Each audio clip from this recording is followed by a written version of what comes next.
예수님 당시의 일반 사회 문화적 개념, 이 부분을 함께 좀 나누기를 원합니다. 자, 현대인들은 우리 교재 77페이지 예수님 당시의 문화적 개념.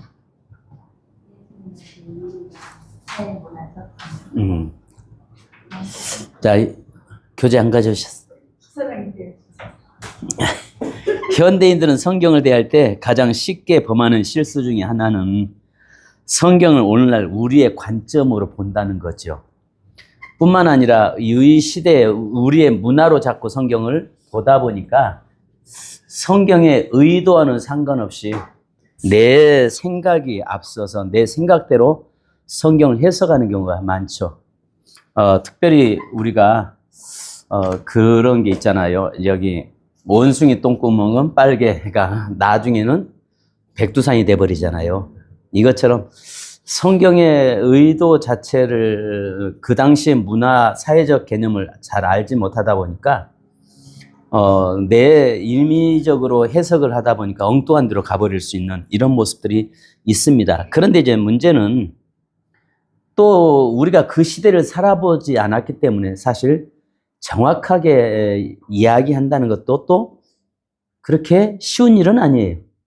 그러니까 어려울 수 있거든요. 그럼에도 불구하고 그것을 이제 여러 가지 고증에 의해서 그 시대적인 상황들을 고증을 통해서 이래서 예수님이 이런 말씀 하셨구나. 이래서 예수님께서 이렇게 말씀하시는구나. 이런 것을 이야기하고 있는 것이죠. 자, 그래서요, 우리가 가족 제도도 마찬가지입니다. 자, 여기에 대가족 제도 안에서 형성되었던 것이죠. 근데 오늘날은 이제 핵가족이잖아요. 김정은이가 이 남한에 내려오지 못하는 이유가 몇 가지가 있다고 하죠. 와서 보니까 여기 지역이 동네 이름이 다대포가 있고, 그 다음에 택시들을 보니까 완전히 총알 택시가 있고, 그 다음에 여기 청소년들은 비행 청소년들이 있고, 전부 다 그냥 또 딸내 어느 집에 보니까 딸내미들은 날라리가 있고, 전부 다 그냥 보니까 도저히 여기에 갈 수 없다. 그 다음에 더 심각한 것은 중2에 하여튼 중2 때문에 못 온다라고 이야기할 정도로 그렇습니다. 그러니까요, 예수님 당시에는 대가족 제도거든요. 그 대가족 제도다 보니까 대가족 제도의 개념 속에서 나타나는 것과 요즘 우리가 살고 있는 것처럼 이 핵가족 시대에 살고 있는 것과는 전혀 다른 의미를 가지고 있죠.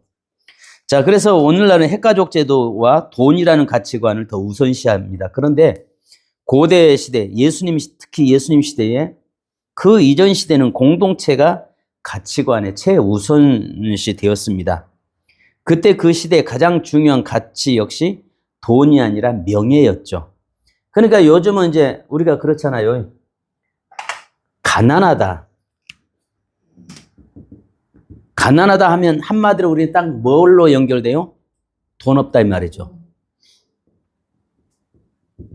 이게 돈 없다가 이 시대 개념입니다. 근데 그 예수님 당시에 가난하다라고 하는 것은 돈 없다고 하는 개념이 아니었어요. 왜냐하면 돈은 너도 없고 나도 없고 다 없는 시대니까요. 그러면 여기에서 이 가난하다라고 해서 성경에서 보면은 가난의 대표자가 누구죠? 고아. 그 다음에 과부. 자, 고아와 과부를 보고 성경은 가난하다. 요즘 과부들 돈 많아요.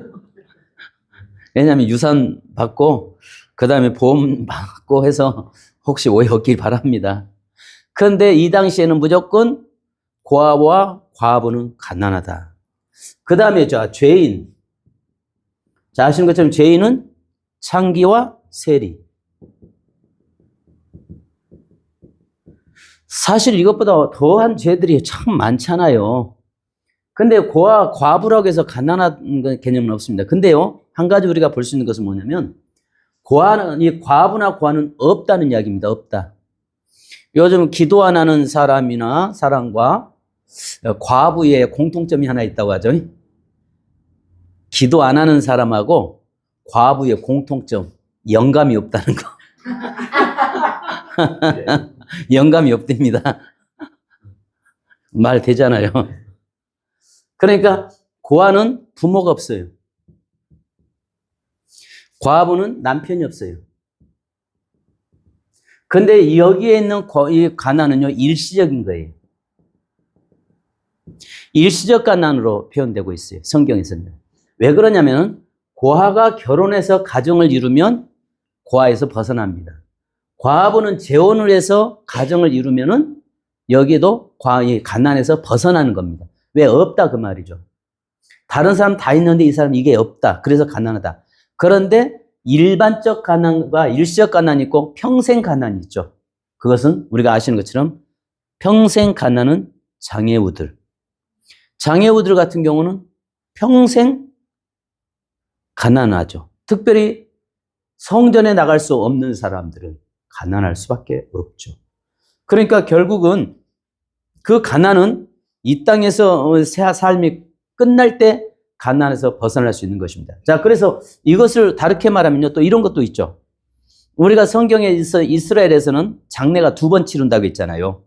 장례가 2번 치르는데 새 날, 율법상 새 날을 더럽힐 수가 없으니까 해지기 전부터, 우리는 해 뜰 때부터 해질 때까지가 하루로 이렇게 거의 잡잖아요. 그런데 유대사에서는 해 질 때부터 그 다음 해질 때까지가 하루란 말이에요. 그러면 해가 질 때 새날을 더럽힐 수가 없으니까 사람이 죽으면 바로 땅에다가 묻어야죠. 매장이죠. 근데 이제 매장을 했다가 한 1년이나 2년 정도 지나서 그때 정식 장례를 치르죠. 정식 장례를 치르는데 아시는 것처럼 뼈에서 완전히 이 육신이, 이 육이, 흙이, 살이 다 썩어서 벗어날 때 비로소 그 유골함에 담아가지고 조상 묘실로 들어가는 거죠. 조상 묘실로 들어가는데요. 이때 어떤 그들의 개념이 뭐냐면은 그때 장례를 치르는 것은 뼈와 살이 완전히 분리됐을 때 비로소 율법에서 해방됐다라고 이렇게 믿는 겁니다. 그러니까 우리의 삶이 그 율법에 매여서 살던 내 인생이 완전히 벗어날 수 있는, 율법에서 자유자가 되고 벗어날 수 있는 것은 뼈에서 살이 완전히 분리됐을 때 비로소 자유됐다라고 이야기합니다. 그러면 우리가 아시는 것처럼 애굽에서는 미라를 했잖아요. 왜 미라를 만들었을까요? 애굽에서는 바로나 이런 사람들 전부 다 미라를 만들잖아요. 왜 미라 만들죠? 예? 이 사람들의 생각은요, 죽음이 와서 우리 이 살을 뜯어먹는다고 생각을 하는 겁니다. 그러니까 이거 살을 썩지 않고 이 사망이 와서 뜯어먹기 때문에 살이 썩고 사라진다는 겁니다. 그러면 미라를 해서 이걸 그대로 보존하면은 우리가 죽음을 이길 수 있다는 것을 이렇게 믿고 있는 겁니다. 그러니까 이 사람들은 부활을 믿는 게 아니라 바로 어떻게 하면 죽음에 우리가 대항을 해서 이 살을 사망이 가서 뜯어먹지 못하게 만들까 해서 만드는 게 미라란 말이에요. 근데 이스라엘은 반대로 유대 사람 사이에서는 이 육체에서 완전히 내게서 이 탈골될 때 뼈가 살에서 분리됐을 때 그때 장례를 치르면서 이 사람들이 하는 게 이제 율법에서 자유자가 되었다. 율법이 뭐예요? 죄잖아요. 내가 죄인인 것을 알게 되는 거잖아요. 그런데 우리는 예수님이 이 땅에 오셔서 뭘 이야기해요? 이제는 율법에서 자유자가 아니라 예수님이 율법을 완성시키러 오시잖아요.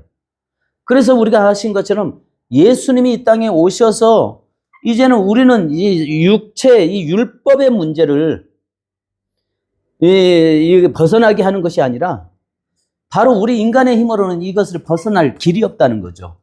그래서 예수님께서 대속하심으로 인해서 우리가 율법에서 자유자가 되었다라고 성경은 선포하고 있죠. 특히 로마서 8장 1절로 2절에 보면 온전히 우리가 그리스도 예수 안에서 죄와 사망의 법에서 우리가 해방되었다라고 말씀하거든요. 그러니까 그 사람들의 개념 자체는 이런 모습들이 존재하고 있었던 것입니다. 그런데요, 자, 여기서 옆으로 제가 조금 살짝 빠져나가겠습니다. 지난번에도 이야기한 걸로 알고 있어요. 야곱이 자기가 정말 그 라헬을 사랑했잖아요. 라헬을 엄청 사랑했잖아요. 14년 동안 한 여자를 위해서 그렇게 헌신하고 희생하면서 사랑했죠. 여러분, 그런 남편하고 살고 싶죠? 그잖아요. 남자는, 우리 정 목사님은 레아와 같은 여인하고 살고 싶어요? 라헬과 같은 여인하고 살고 싶어요? 당연히 그냥 애교 많고 싹싹하고 예쁘고 그냥 라헬하고 같은 성깔 부리고. 근데 곰 같은 마누라하고는 못 살아도 요 같은 마누라는 산대잖아요. 그죠? 그런데 나중에 보니까 사람은요, 남자는요 죽을 때 철든다요. 그러니까 아예 어떤 분들이 종종 그러잖아요. 우리 집에는 우리 교인들 보면 우리 집에 아들이 셋이라고. 그래서 진짜 아들 셋이냐니까 막 웃어요. 아니, 우리 집 아들 셋이에요. 그래서 둘밖에 없잖아. 근데 숨겨놓은 아들이 있어 하니까 우리 남편이 애기죠, 아들이죠. 뭔 소리야. 근데 남자는요 죽을 때 철들어요. 야곱이 아시는 대로 자기에게 허락한 아내가 누구라는 거 알아요? 레아였던 것을 알게 되잖아요. 그래서 창세기 49장에 보면은 그가 마지막 죽을 때 뭐라고 해요? 나도 레아 곁으로 가고. 그 라헬을 위해서 평생 그렇게 헌신했고, 라헬 때문에 참 어려움도 많이 겪었습니다만은, 근데 아시는 대로 라헬은 베냐민을 낳다가 저 베들레헴 노중에서 죽잖아요. 그때 거기다 묻고 갔으면 적어도 그 뼈들을 갖다가 조상 묘실에다가 2차 장례식을 통해서 해야 맞죠. 근데 성경은 그런 이야기가 없어요. 근데 레아는 장례를 치른 것을 우리가 볼 수 있잖아요. 그래서 조상 묘실에 레아가 들어갔고, 그러면서 그가 마지막 결론이 나도 레아 곁에 가고, 이렇게 이야기를 합니다. 그러니까 레아 곁에 간다는 것은 하나님이 자기에게 허락하신 아내는 라헬이 아니라 레아였다는 것을 알게 되죠. 그래서 레아의 자손 속에서 여러분 영적 장자권이 거기서 나오죠. 물론 육적 장자권은 요셉에게 있어요. 그러나 영적 장자권은 유다에게 갖게 되죠. 제가 그 말씀드렸잖아요. 유다에게 가질 수 있는 이유는 유다 가정은 유다는 누구 자식이에요? 레아의 자식이에요. 네 번째 아들이잖아요. 근데 그가 생명의 담보자가 됐잖아요. 그러면 우리가 아시는 것처럼 아니 요셉 때문에 7년 환란 때 흉년 때 살아난 거 아닙니까? 라고 말할 수 있어요. 근데 그 당시에 요셉은 바로의 대리자지 이스라엘의 생명에 살리는 자는 아니었어요.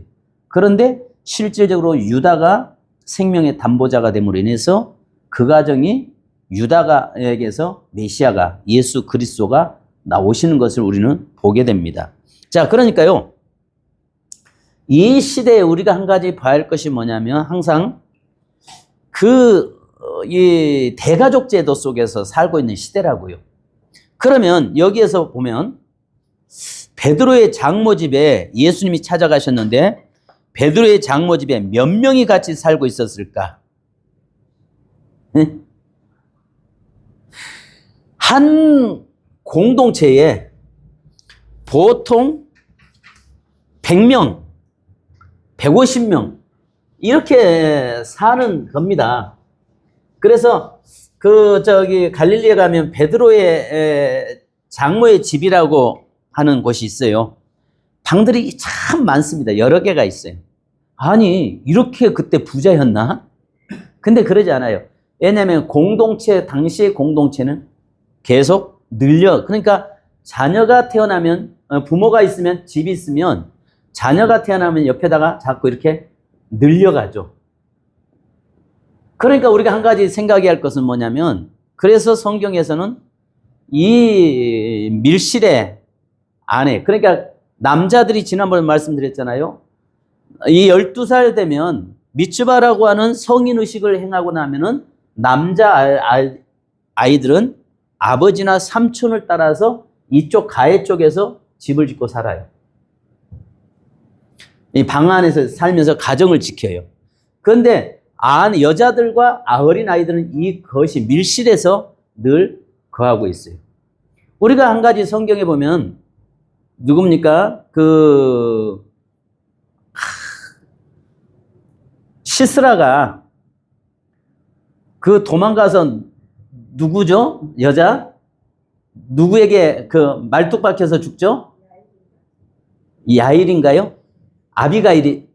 아비가일이죠? 그 시스라가 피해서 어디로 들어갔냐면 이 안으로 들어간 거예요. 이 안에 들어가가지고 거기서 자기를 숨겨달라고 하고 하니까 당연히 죽어야죠. 남의 침실을 더럽혔고 남의 가정을 더럽혔으니까요. 그래서 명예를 실추시킨 겁니다. 그래서 거기에 말뚝 박아서 죽었어요. 그래서 아비가일을 성경은 다윗이 그를 뭐 삼아요? 아내 삼잖아요. 지혜롭다 그 말이에요. 그래서 이 안에, 그러니까 시스라가 도망가서 이 안에 도망간 것은 남의 가정의 명예를 더럽혔다는 거예요. 그러니까 당연히 죽어야 된다는 거죠. 이런 개념을 가지고 있습니다.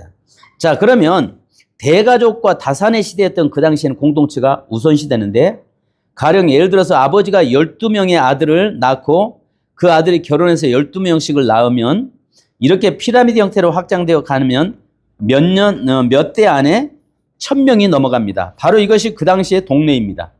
그래서 대가족 제도를 이루어서 그렇게 사는 것입니다.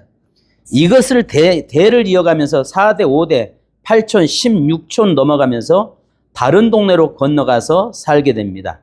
그래서 오늘날 우리가 핵가족 시대에 살면서 말하는 사랑의 의미와 대가족 제도에서 말하는 사랑의 의미가 삶의 방식이 다른 상태에서 원수가 누구이며 이웃이 누구인가 하는 것을 생각하면서 우리가 공부를 해야 됩니다. 자, 그러면 흔히 어떤 분들은 수가성 여인, 창녀에다 기생이었다라고 이야기하기도 하죠. 근데 아니라는 것을 우리가 요즘은 이제 계대법에 잡힌 여자다라고 이야기하잖아요. 아닌 이유가 있습니다. 여러분, 한 마을에 이렇게 공동체를 이루고 사는데 이 안에서 살 수가 없습니다. 예를 들어 보십시오. 집성촌을 이루고 있는데 김씨, 박씨, 이씨 여러 형태가 섞여서 살면 그 안에는 왜? 우리 가족만 해에 안 끼치면 문제가 되지 않으니까 이해하고 넘어갈 수 있어요. 근데 거기는 전부 다 김씨만 전체 김씨란 말이에요. 그러면 그 김씨의 공동체를 깨뜨리는 기생이 그 안에서 들어와서 산다면 용납되겠어요? 용납할 수가 없습니다. 그래서 우리가 아시는 것처럼 다말이 창녀로 변신해가지고 그 마을 어귀에다가 움막을 치고 거기서 유다를 유혹하잖아요. 그게 맞습니다. 왜냐하면 공동체 속에는 살 수가 없는 거예요. 들어가서 머물 수가 없는 겁니다. 왜? 다 같은 집성촌이니까. 그래서 이런 가족의 이런 모습을 우리가 봐야 됩니다. 그러면 예수님 시대의 가족의 의미란 무엇이냐? 자, 예수님 시대와 그 이전 시대를 비롯해서 그 당시 지역에 살았던 사람들에게 가족이란 절대적인 의미였습니다. 그 이유는 개인이 삶을 살아갈 수 있는 모든 조건은 가족 공동체에 의해서 제공되어졌기 때문입니다. 개인은 가족을 통해서 모든 사회적 보호를 받을 수 있었고 수입을 얻을 수 있었으며 그 안에서 자녀들의 교육과 자신들의 직업과 그리고 노후가 보장받을 수 있었던 체제였기 때문입니다. 즉 가족이라는 울타리 안에 있으면 아무 걱정할 것이 없지만 그 울타리를 벗어나게 되는 순간 모든 부분에서 심각한 문제에 부딪힐 수밖에 없었던 것입니다. 심지어는 목숨의 위협을 받더라도 아무런 방어책을 가질 수 없었던 것이 바로 그 시대였습니다. 우리는 이런 가족 체제를 대가족 제도라고 하는데 보통 최고 가부장을 중심으로 4, 5대가 함께 모여 살았습니다. 이렇게 모여진 가족의 숫자는 최소 150명 정도가 되었고 그렇게 대가족으로 모여 살다 보니 한 가족이 하나의 동네를 이루어서 살게 되는 일이 아주 흔한 일이었습니다. 그래서요, 하나의 동네는 노는 아이들은 성씨가 같다. 대가족 제도의 모습입니다. 그러니까 예수님 시대의 가족이란 빅 패밀리, 빅 커뮤니티라고 생각하면 됩니다. 가족이 몇 명이냐 하면은 작게 150명에서 많게는 1000명 정도 된다고 보면 됩니다. 그래서 인그룹, 나하고 가까운 쪽에 있는 가족 시스템입니다. 그래서 공동체 우선인데요. 개인의 기호, 취미는 무시되고 공동체를 위해서 함께 일하는 것입니다. 그러니까요, 나라는 존재는 없어요. 항상 공동체라고 하는 존재입니다. 그래서 우리가 아시는 것처럼 성경에 말하는 공동체는 한 사람이 범죄했을 때 그 전체 집안을 다 심판을 당하는 것을 우리가 보게 되죠. 특별히 그게 누구죠? 우리가 구약에서 여리고성에 아간이라고 하는 사람이 그랬잖아요. 한 사람이 범죄했지만 찾아가 가지고 결국은 그 집안 전체를 다 제거시켜지는, 바로 이런 모습을 보면 그 공동체, 그러니까 한 사람의 범죄가 그 공동체 전체의 범죄로 보는 사회였다는 것을 우리가 봐야 됩니다. 그러니까요, 개인의 안전과 보호는 모든 개체들이 공동체를 위해 살고 공동체가 개체를 보호해 준다라고 생각을 하고 있습니다. 자, 그러니까 법적인 문제 처리, 곧 처벌이 가능합니다. 그래서요, 누가복음 9장 61절에 보면 또 다른 사람이 이르되 주여 내가 주를 따르겠나이다마는 나로 먼저 내 가족을 작별하게 허락하소서 이야기하죠.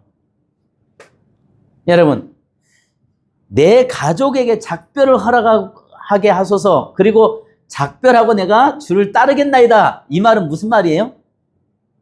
안 가겠다는 이야기예요. 왜냐하면 수가 많으니까 한 사람 한 사람 가가지고 만나서 인사로 가면 그냥 뭐 하루 만에 인사 못해요. 그렇지 않겠어요? 가가지고 왜 가려고 하냐, 뭐 하냐고 하다 보면 일일이 설명하고 하다 보면 안 된단 말이에요. 그래서 여기에서 가족이 너무 많기 때문에 일일이 작별 인사를 할 수가 없습니다. 그러므로 예수님을 따라가지 않겠다는 말입니다. 그래서요, 여기에서 보면 가족 인사가 끝이었고 핑계되는 이유가 바로 그랬습니다. 자, 그래서 예수님은 쟁기를 잡고 뒤를 돌아보는 자라고 말씀하고 있는 거죠. 또 마태복음 11장 6절로 7절에 보면 이 세대를 무엇으로 비유할까? 비유하건대 아이들이 장터에 앉아 제 동물을 불러 이르되 우리가 너희를 향하여 피를 불어도 너희가 춤추지 않고 우리가 슬피 울어도 너희가 가슴을 치지 아니하였다 함과 같도다. 가족의 공동체성, 공동체 안에 슬픈 일이 있다면 모두 다 슬퍼하고 기쁜 일이 있다면 모두 다 기뻐해야 합니다. 그렇지 않으면 공동체에 속한 사람이 아니라는 것입니다. 그러니까 피를 불어도 춤을 추지 않는다. 이 말이 무슨 말이에요?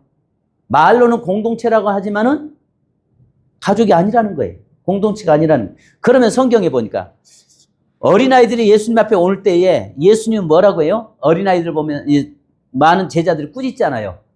그때 예수님은 어린아이가 내게 오는 것을 막지 말라라고 말씀하죠. 왜 그 당시에는 어린아이가, 사람들이 왜 어린아이를 무시했을까요? 어린아이들은요, 비밀의 전달자입니다. 비밀의 전달자. 그래서 상대방의 집을 정탐하고 알기 위해서는 우리 아이들을 뭐 해요? 놀러 보내면서 그 집을 뭐 하게 하고 와요? 정탐하게 하고 와가지고 그것을 아이들의 들은 이야기를 까발리게 하기 위함입니다. 저희 옛날 선교원하고 그걸 하고 있을 때 아이들이 보니까 아침에 오면서 뭐라고 하냐면요. 어젯밤에는요, 우리 엄마하고 아빠하고 막 싸웠다요. 근데 엄마 아빠가 막 싸우는데요, 엄마가 울었다요. 별 이야기를 다 해요. 심지어는 뭐 어떻게 그냥 부부가 서로 사랑하다가 들켰는데 뭐 우리 아빠가 엄마 위에 올라가가지고 막 엄마가 힘들어했다요. 이런 이야기까지 하는. 그러니까 아이들에겐 비밀이라는 게 없어요. 이게 비밀의 전달자란 말이에요. 그러니까 집집마다 이 아이들이 돌아다니면서 소문 만들고 소문 내고 소문 찾아내고 하니까 아이들이 집에 오는 것을 싫어했어요. 그러니까 예수님 앞에 오는 것도 제자들은 당연히 그 아이들을 무시하고 꾸짖었죠. 그때에 예수님은 아이들이 내게 오는 것을 막지 말라라고 말씀하고 있는 거예요. 그러니까요, 우리가 한 가지 봐야 될 것이 뭐냐면 그 시대에는 대가족 제도였다는 거죠. 그래서 여기에 요한복음 14장 2절에 보면 내 아버지 집에 거할 것이 많도다. 그렇지 않으면 너에게 일렀으리라. 내가 너희를 위하여 거처를 예비하러 갔노니. 공동체의 건물 구조가 계속 늘어나는 것입니다. 옛집의 구조는 기존의 방에 하나를 덧붙여서 자식 세대를 살게 합니다. 집에 덧따라서 집을 짓습니다. 함께 있을 수 있는 장소가 많아집니다.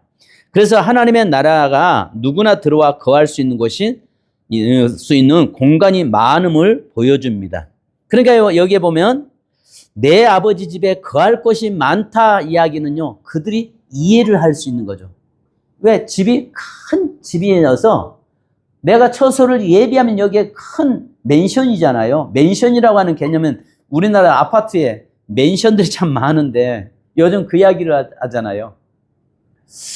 옛날에는 아파트가 한글로 많이 지어졌었어요. 그러니까 시어머니가 자꾸 찾아온대. 그래서 귀찮으니까 못 오게 하려고 영어로 아파트 이름을 이제 바꿨대. 그러니까 시어머니가 못 오니까 시누이 데리고 오더래. 시누이까지 오니까 너무 골치 아파져. 그래서 그럴 거 없이 차라리 시어머니만 오는 게 낫겠다 해서 요즘은 아파트 이름이 한글로 다시 바꿔진대. 믿거나 말거나. 그러니까 이게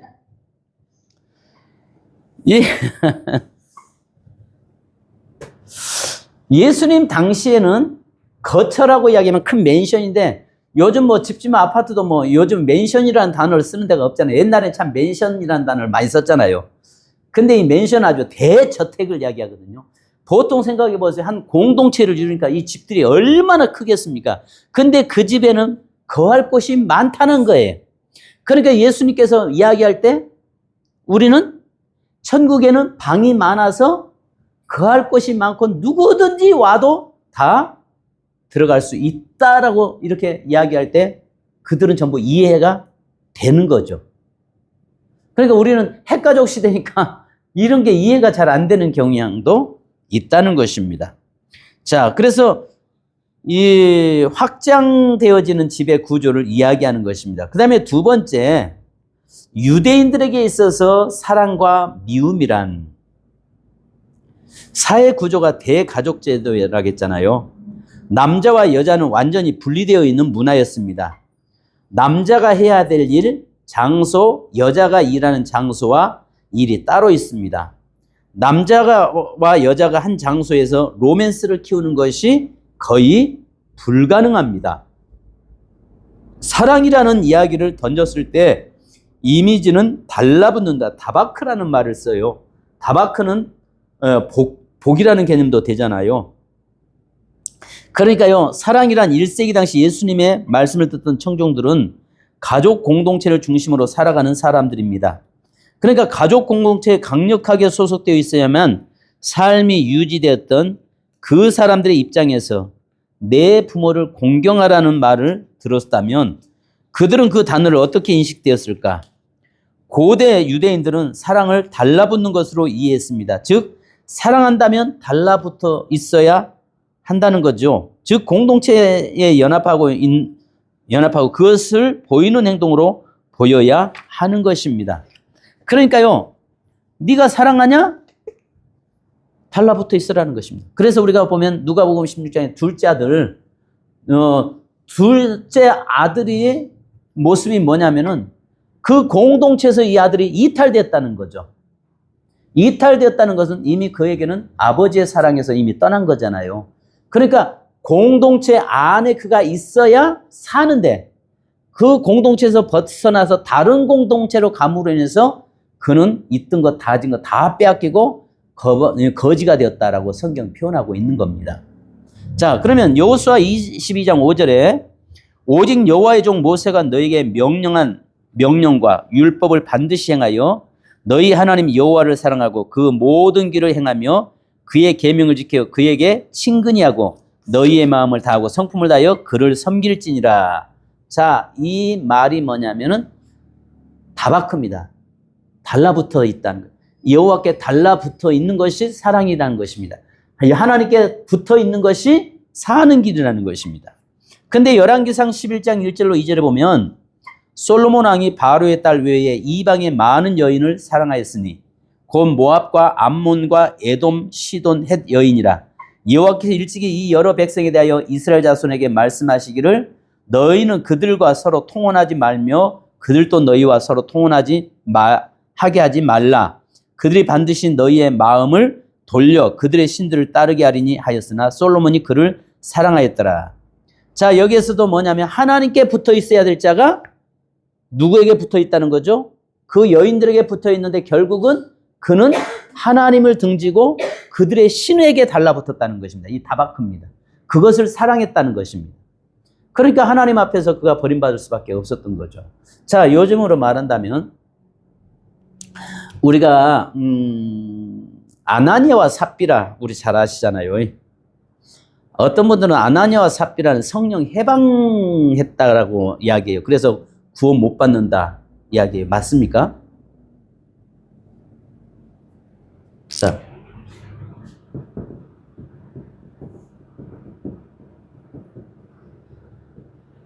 여러분 한 가지 보셔야 할 것이요. 성령 해방죄를 하면은 구원받을 수 없죠. 성령 해방하는 자는 구원받을 수 없습니다. 그죠? 근데 아나니아와 삽비라가 성령 해방했습니까? 성령을 속였죠. 그러면 오늘 그리스도인들이 성령 속입니까? 안 속입니까? 많이 속이죠. 근데 어떤 분들은 특히 은사자들이 범하기 쉬운 것들이 그런 거 있습니다. 자기의 은사를 무시하거나 은사를 대적하면은 성령 해방했다라고 생각합니다. 맞습니까? 아니, 은사를 성령 해방하면 구원받을 수 없어요. 은사를 대적하면 구원 못 받습니까?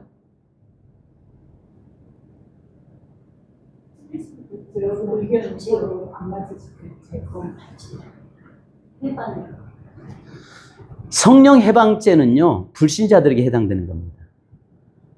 내가 예수를 믿음으로 인해서 우리가 구원을 내가 성령이 아니고는 예수를 주로 고백할 수 없다라고 이야기했습니다. 그러면 구원은 받았다가 구원에서 이탈됐다 그렇습니까? 그러지는 않습니다. 자, 그러면 한번 보십시다. 거기에 대한 정확한 해답이 아나니아 삽비라가 성령을 해방이 아니라 성령을 속였다고 하는 것으로 나오는 게 정확하게 고린도전서 5장 5절을 한번 찾아보시죠.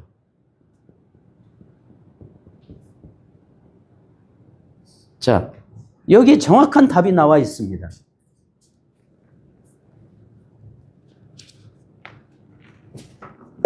자, 같이 한번 읽어보실까요? 고린도전서 5장 5절. 자, 한번 읽어보십시다. 이런 자를 사탄에게 내어주었으니 이는 육신은 멸하고 영은 주 예수의 날에 구원을 받게 하려 함이라. 자, 그러면 여러분 생각해 보세요. 이런 자를 사탄에게 내어줬다. 육은 내줬지만 영혼은 예수 그리스도에 오신 날 영혼은 구원받기 이함이라. 아나니아 삽비라가 죽는 것이 오히려 복이라는 거죠. 그죠? 아니, 아나니아와 삽비라가요, 오히려 죽는 것이 그에게는 은혜예요. 왜냐하면 그가 살아있으면 더 많이 성령에 속이고 또 방해가 될 수 있기 때문에. 근데 사도행전 아나니아 삽비라 같은 경우는 초대교회가 생성되기 때문에 교회 질서가 필요했던 거죠. 그래서 하나님께서 그를 데려가시지만, 그러나 그를 지옥 갔다라고 멸망받았다라고 말할 수는 없어요. 왜냐하면 이런 사람은 하나님께서 사단의 육은 사단에게 내어줬지만 영은 주 예수의 날에 구원하기 이함이라. 죽는 것이 오히려 복이고 은혜였다는 거죠. 무슨 말 이해가세요? 네. 그러니까요, 중요한 것은 우리의 삶에서 자꾸 우리는요, 이 성령 해방죄, 그러면, 자, 솔로몬이 구원 받았느냐, 못 받았느냐. 물론 천국 가보면 가봐야 될 문제죠. 근데 참, 우리가 한번 고민해 볼 필요가 있어요. 솔로몬을 보면은요, 하나님께서 이 솔로몬에게 나타나셔서 나중에 그가 타락하고 이방 여인들과 취하고 그 여인에게 마음 뺏기고 다바크 하고 있을 때 하나님께서 뭐라고 하냐면 너 까불지 마라. 내가 네 아버지 때문에 너 봐준다라고 이야기해요. 그런데 네 대에서는 나라를 나누지 않지만 네 자식 대에서 나라를 나누겠다라고 말씀을 하세요. 그런데 그렇게 지혜로웠던 자가 나중에는 그가 결국은 타락해서 하나님을 떠나잖아요. 우상을 숭배하잖아요. 과연 이 사람이 구원받은 사람인가? 근데 솔로몬은 뭐 구원받았다, 구원 못 받았다 말하지 않은데 아나니아와 삽비라 같은 경우는 심지어 어떤 분은 구원 못 받았다고까지 이렇게 이야기하시는 분들이 계시더라고요. 엄격하게 따지면 아나니아와 삽비라보다 솔로몬이 훨씬 더 악행한 사람이죠. 그죠? 솔로몬의 자녀들은 아예 못 받아들이니까. 근데 이제 우리가 얘기했습니다. 구원이라고 하는 문제가 개인 구원이 있고 집단 구원이 있어요. 지난번에 말씀드린 걸로 알고 있는데요. 개인 구원과 집단 구원이 있는데 이 말이 뭐냐? 구약 시대는 아브라함과 맺은 언약 관계 때문에 아브라함에게서 이삭의 자손 12지파에게 속한 자들은 다 구원받은 백성, 선민이라고 하는 개념으로 왔어요. 그런데 이제 그들이 하나님을 떠날 때는 하나님이 채찍질하고 채찍 막대, 인생 막대기로 그들을 징계하면서 바로 돌이켰어요. 그죠? 그것은 아브라함과 맺은 언약 관계 때문에 집단 구원에 속한 자들이었어요. 구약은요. 그런데 신약으로 넘어오면서 이 복음이 이제는 이방인에게 넘어가면서 구원은 철저하게 1대1로 바꿔지죠. 그죠? 1대1로 바꿔진과 동시에 지금 또 현재도 집단 구원의 문제가 지금도 적용될 수 있어요. 예를 들어서 이단에 속해 있는 자가 나는 예수 믿으니까 구원받을 수 있다. 안 된다는 거죠. 왜? 독초 먹고 쓴뿌리 속에서 그 악행하고 있는 그자 거기서 예수 믿으니까 구원받을 수 있다? 그건 구원받는 사람이 아니라는 거죠. 아무리 예수를 믿는다고 떠들어대도 그곳에 있는 이상은 구원의 자리에 들어갈 수 없는 거죠. 정말 하나님의 택한 백성이라면 그곳에서 나오겠죠. 깨닫고. 그죠? 그잖아요. 여러분, 어떤 분들은요, 그런 이야기를 해요. 천주교는 구원이 있다, 없다? 어떤 분들은 그냥 구원이 있대, 천주교에도 구원이 있다라고 이야기합니다. 글쎄, 천국 가봐야 알겠죠. 근데 집단 구원이라는 게 있어요. 정말 구원받은 백성은 하나님께서 거기서 불러내세요. 그 부분이 좀, 뭐랄까. 그래서 구약에서는 아브람과 맺은 언약 관계 때문에. 그런데 사실은 구약 시대에서 이스라엘 백성만 구원받은 건 아니었죠. 그죠? 에돔 족속들도 구원의 반열에 들어간 사람이 있잖아요. 그러니까 거기에 보면은 이드로나 이런 사람들, 제사장, 발람이나 이런 사람들 다 뭐예요? 하나님을 경외한 사람들인데 이방인들이었어요. 모세를 도왔던 사람들도 그렇잖아요. 그러니까요, 이런 부분들을 보면서 그러나 하나님께서 그 이야기한 것은 아브람과의 맺은 언약 관계에서 그 믿음의 구속사적인 관점으로 성경을 다루고 있기 때문에 그렇게 보죠. 깊이 들어가 보면 또 전혀 다른 이야기를 또 나올 수도 있겠죠. 자, 그러면요. 여기에 보면은 유대인들이 말하는 사랑은 두 가지입니다.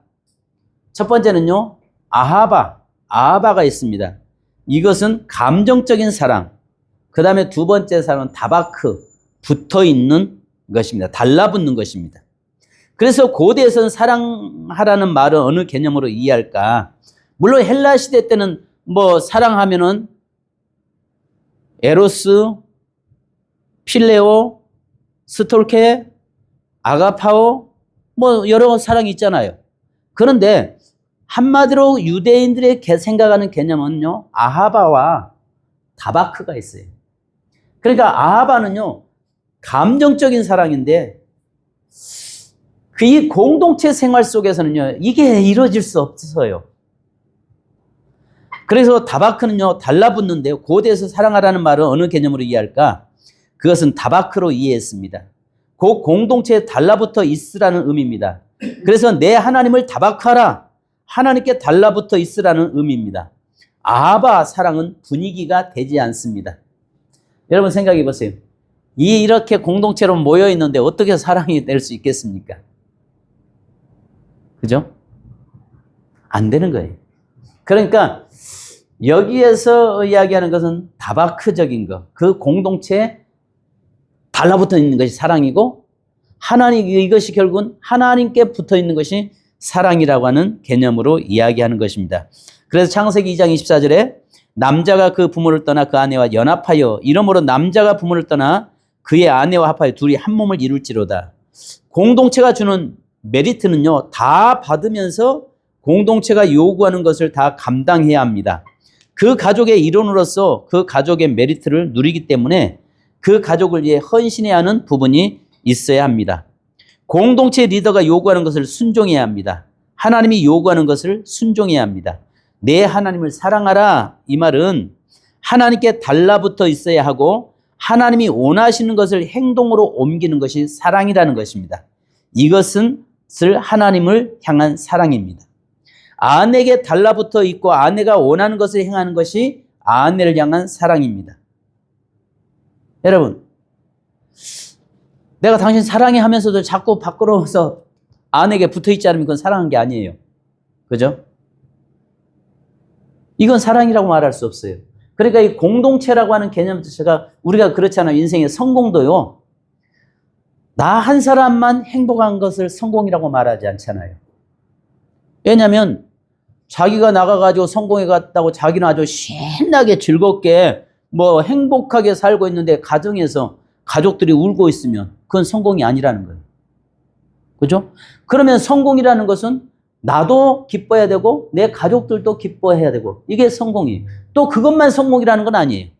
나로 인해서 우리 가족들이 함께 기뻐할 뿐만 아니라 나를 알고 있는 모든 사람들이 기뻐할 때 그것이 진정한 인생의 성공자라는 거죠. 만약에 예를 들어서 우리 인생의 삶에서 나는 다른 사람의 눈에서 피눈물 흘리게 하면서 우리 가족만 행복하다?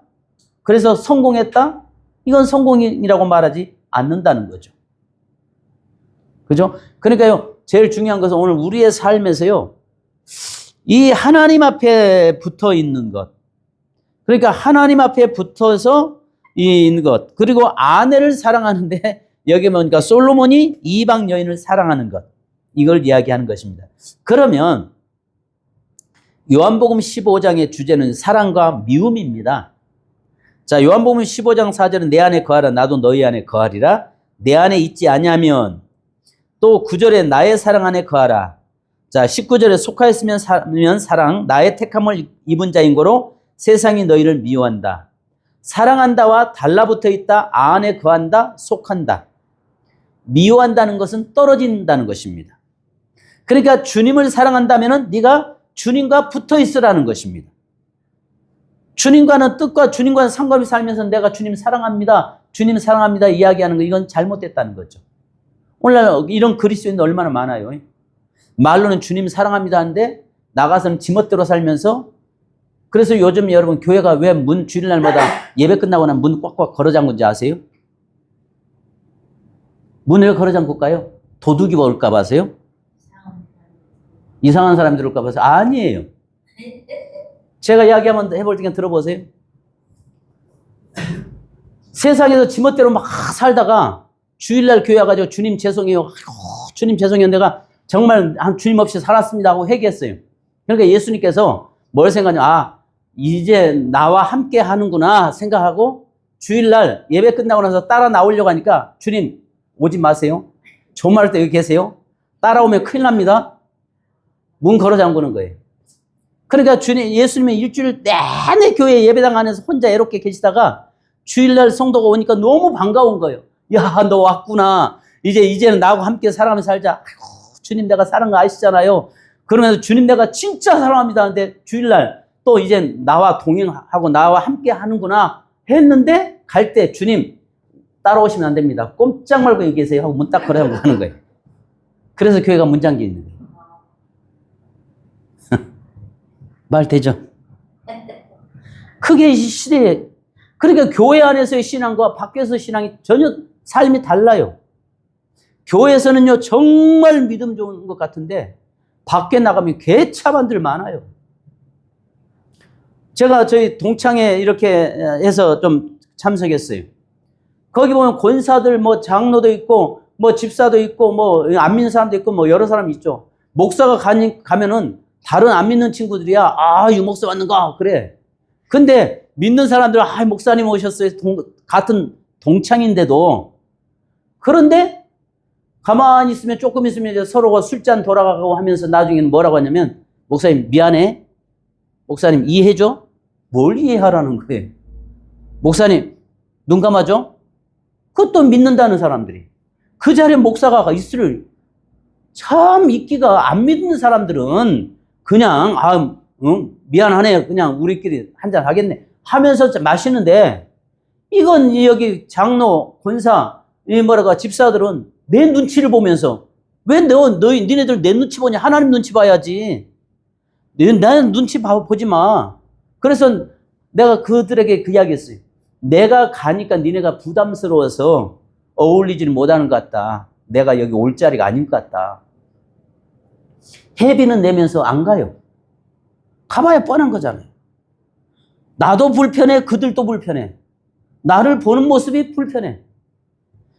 말할 때는 그냥 밥 먹을 때는 목사님 왔다고 하면서 자기도 이번에 뭐가 됐다고 떠들어대. 근데 딱 술판 벌어지고 나면 개판이 돼버리는 이런 모습들을 보면서 그러니까 예수님 따라오면 골치 아픈 거예요.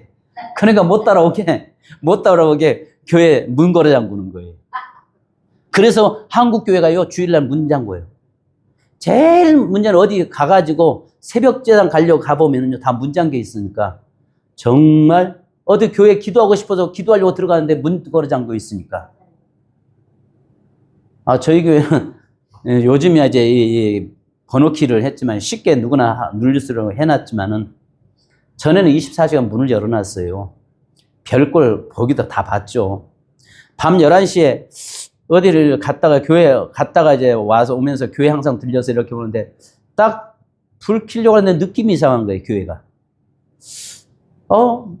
예전까지 그 분위기라는 게 있잖아요. 불 딱 켰더만 이게 웬일인가. 고등학생 2학년, 3학년짜리 남자애하고 여자애가 교회에서 그냥 시로라기 안 한 걸 치고 그렇게 있다가 불 켜니까 문 딱 숙이고 있는데 아이고 주여 불 얼른 껐죠. 빨리 옷 입어라.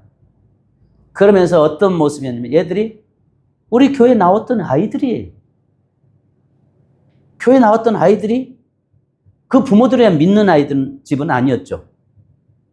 근데 그렇게 갔는데 어떤 것 뭐냐면 얘들이 죄 지었다는 것보다도 얘들이 교회를 못 나오겠구나. 목사가 이걸 봐서 창피해서 못 나오겠구나. 그 생각을 하면서 내가 불 끄고 빨리 옷 입어라 하고 불 끈 상태에서 야 너희들 반드시 졸업하면 둘이 결혼해라. 결혼했으면 좋겠다. 그러니까 네 알겠어요 하고 그냥 도망가는데 그다음부터 얼굴을 보지를 못했어요. 안타깝죠. 그런 일들을 경험하고 나서부터 교회를 그때부터 좀 늘 신경을 쓰기는 쓰죠. 그래서요 우리가 여기에서 이 사랑은 달라붙는 것이고 미워한다는 것은 떨어지는 거예요. 성경의 개념이 그거예요. 네가 나를 사랑하느냐 이 말은 네가 내게 달라붙어 있느냐 이 말이에요. 다바크 같냐 이 말이에요. 네가 그러면 사랑 아니면 딱 두 가지밖에 없어요. 중간이라는 거 없어요. 달라붙어 있느냐 떨어져 있느냐밖에 없어요. 그러면 떨어져 있다는 것은 결국 미워한다는 것입니다. 네가 떨어져 있으면서 어떻게 나를 사랑한다라고 말할 수 있겠느냐라고 성경 그렇게 주님은 말씀하고 계시는 거죠. 그래서요, 미움이라는 것은요, 사랑하지 않는 것, 달라붙지 않는 것. 미워한다는 것도 역시 마찬가지로 감정적인 개념이 아니라 공동체적인 문제에서 생각되어지는 문제입니다. 사랑이라는 것이 공동체와 연합해야 한다는 것이라면 미움이라는 것은 반대 개념입니다. 미워한다는 것은 그 공동체로부터 떠난다거나 그곳에 달라붙지 않는다는 것으로 이해합니다. 그래서 탕자가 그거잖아요. 탕자가 떠났다는 것 자체가 아버지를 미워했다는 거예요. 그것을 세상을 사랑한 것이 아니라 결국 그는 누구를 미워서 떠난 거예요? 아버지를 미워서 떠난 거예요. 그러니까 떠나자마자 뭐예요? 그에게 죽음이 오는 거예요. 사망이. 그런데 아버지에게 달라붙을 때 다시 생명이 옵니다. 근데요, 참 재밌는 거 있습니다. 탕자가 돼지 치는 데서 그렇게 냄새나고 그렇게 있는데요. 돌아왔을 때 성경 자세히 보면요, 목욕시켰다는 말이 없어요. 아니, 왜 목욕시켰다고를 안 하지? 그냥 뭐라고 이야기했어요? 보면 탕자가 돌아왔을 때 아버지가 새 옷을 입히고 새 신발을 신기고 그 다음에 송아지를 잡고 그랬죠. 목욕시켰다는 말이 없어요. 그럼 우리는 생각할 때 그렇게 그 집에서 돌아올 때 새 옷을 입히려면 목욕시켜야 맞잖아요. 근데 목욕이라는 게 빠졌을까요?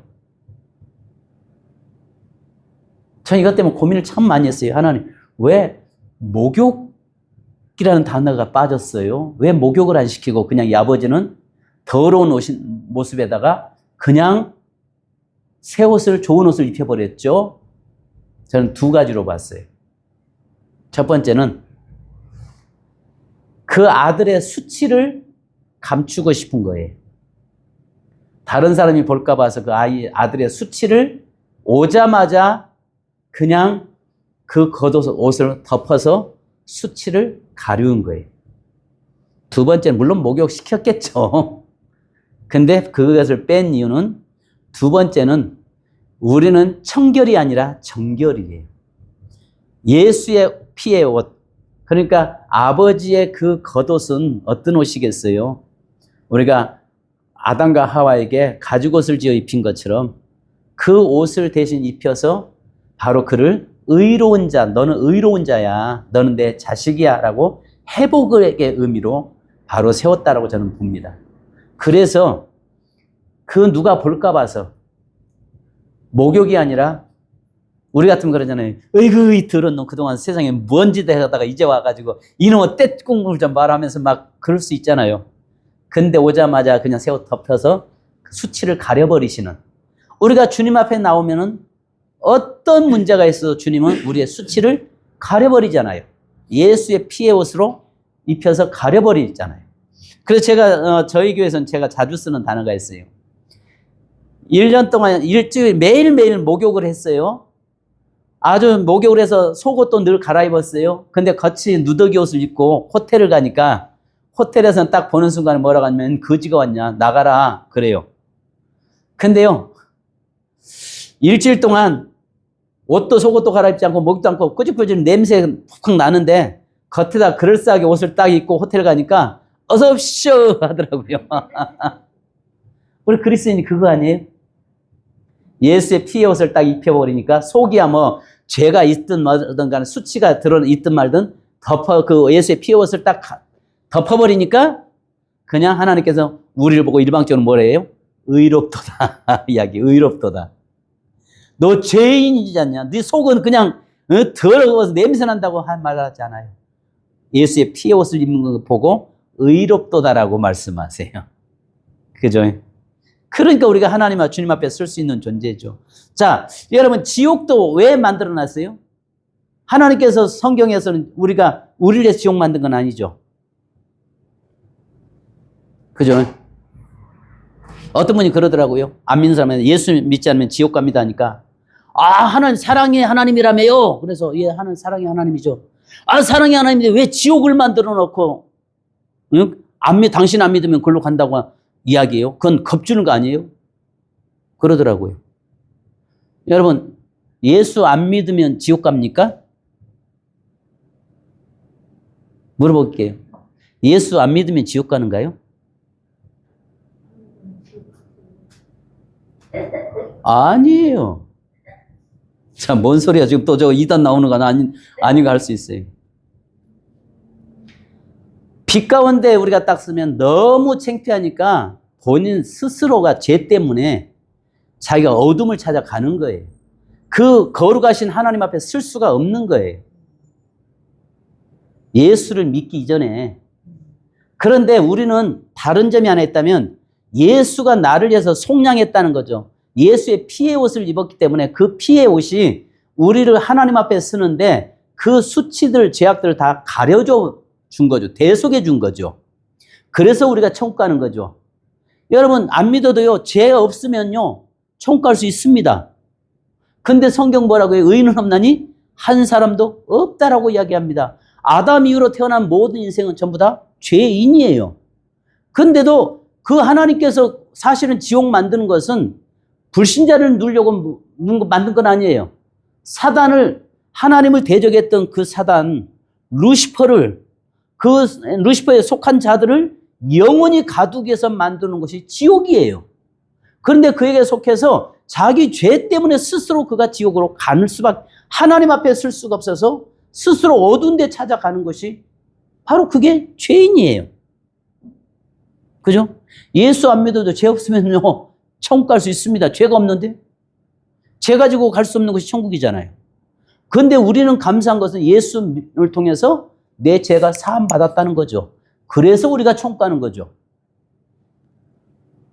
그죠? 제가 잘못됐습니까? 맞잖아요. 근데 이제 우리 개념 자체는 예수 믿어야 구원받는다라고 이야기해요. 예수 믿어도 죄 용서받고 하나님으로 예수의 피의 권세가 내게 덮여지지 않으면 말로 얼마 전에 믿는다고 해서 다 구원받습니까? 난 내가 제일 그리 되는 게요. 선교단체에서 대학가나 어디 선교단체에서 복음 전하고 나서 사형리 같은 거 따라서 하게 하고 나서 예수님 나는 죄인입니다. 내가 나의 죄를 용서해 주옵소서 하고 나서 뭐라고요? 당신은 구원받았습니다. 이야기해요. 정말 그 사람 구원받은 사람인가요?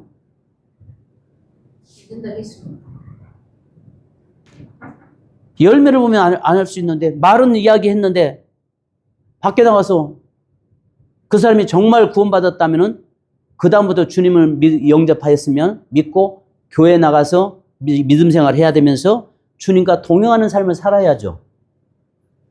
그죠? 주여 믿습니다 한다고 해서 다 구원받은 것은 아니잖아요. 안 믿다가 마지막에 죽을 때 구원 받았댔잖아요. 그분들은 구원도 다 지옥 갔겠네요. 아니, 그런 의미가 아니라, 자, 그런 분들 같은 경우, 우리가 진정으로 예수 그리스도를 주로 고백한 삶을 산다면, 그 사람이 예수 그리스도를 통해서 고백하고 구원받았다면, 당연히 그 후에 삶이 그리스도인으로서 살아가야 된다, 그 말이에요. 근데 전도하다 보니까 말로는 따라서 했는데, 대답은 했는데도, 우리는 흔히 말할 때 뭐라고 하냐면, 이제 당신은 구원받았습니다. 죽으면 천국 갑니다. 말은 해요. 근데 그 사람이 정말 천국 가는 사람이냐라고요. 물론 구원의 문제는 하나님께 있죠. 근데 그 사람이 정말 예수 믿고 구원받았다면은 교회로 가서 열매가 이제 나야죠. 그죠? 그러니까 제가요, 이쪽에 논산 그 훈련소에 보니까 한 3,000명 정도가 이렇게 훈련을 받고 나서 세례식을 거행하더라고요. 근데 그래서 세례식 베푼다고 하니까 이제 좀 와서 좀 도와달라고 해서 제가 세례 요원으로 갔어요. 가운 입고 여기다 명찰 유재희 목사 써놓고, 그 다음에 그 훈련병생들은 여기 견장에다가 훈련병 누구 아무개 써져 있어요. 나 그 사람 만난 적도 없어요. 그냥 자동으로 기계 쭉 있는데 옆에 장로님이 세례 물 가지고 있고 나는 예수 그리스도의 거룩한 이름으로 성부와 성자와 성령의 이름으로 이 견장 여기 이름이 있으니까 아무개 내가 세례를 주노라 했어요. 이렇게 하고 나중에 왔는데 야, 이게 정말 너무 남발한 거 아닌가 하는 이런 생각이 내게 들더라고요. 근데 나중에 그렇게 받은 사람 중에서 전도하다 보면 이제 교회로 돌아온 사람이 뭐라고 하냐면 나 군대에서 세례 받았습니다. 또 거기서 그런 사람들은 또 구원받죠. 근데 또 나 군대에서 세례 받았어 하면서 예수를 안 믿는 사람도 의외로 많잖아요. 그래가지고 그때부터 이건 아닌 것 같다 싶은 생각 들어서 그때 또 와서 세례 좀 베풀면 어떻겠냐고 해서 내가 핑계 대면서 바빠서 못 가겠다고 여러 가지 그런 핑계 댄 적이 있습니다. 그러니까요, 여기에 뭐냐면은 주님을 사랑하는 자는 여기에 뭐냐면 요한복음 그래서요. 요한복음 15장 19절에 세상에서 나의 택함을 입은 자인 거로 세상이 너를 미워하느니라. 요한복음 15장 23절에 나를 미워하는 자는 또 내 아버지를 미워하느니라. 마태복음 6장 24절에 혹 이를 미워하며 저를 사랑하거나. 그러니까 붙어 있으면 사랑하는 것이고 떨어져 있으면 미워하는 것이다. 그러니까 다바크 하라는 거예요. 다바크. 그러니까 오늘 우리는 저와 여러분은 늘 다바크 해야 됩니다. 자, 세 번째 우리 잠깐 좀 쉬었다가 할까요? 네.